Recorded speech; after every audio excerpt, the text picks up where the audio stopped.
হয়তো ভাবছো আমি এরকম সেজেগুজে কী করছি, আসলে আমি একটা ভিডিও শ্যুট করছিলাম। তো করতে করতে হঠাৎ আমার মনে পড়লো আজকে 9th মার্চ, আর আমি চ্যানেলে ভিডিও দেওয়া শুরু করেছিলাম, মানে আমার চ্যানেলটা স্টার্ট করেছিলাম 9 ফেব্রুয়ারি।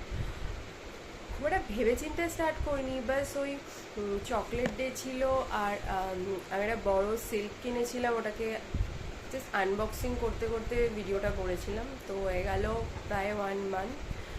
তো 1 মান্থে অনেক কিছু হয়ে গেছে, এত কিছু ভাবিনি যে এত ভিডিও করব, এরকমভাবে সব কিছু চলবে। তো ভীষণ খুশি হচ্ছি, ভালো লাগছে আর কি।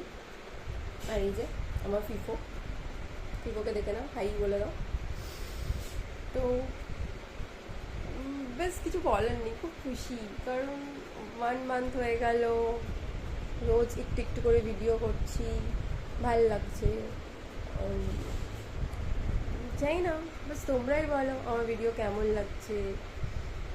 আসলে খুব একটা ভালো করতে পারছি না সেটা আমিও জানি, কিন্তু ট্রাই করছি, আস্তে আস্তে হবে। বাই।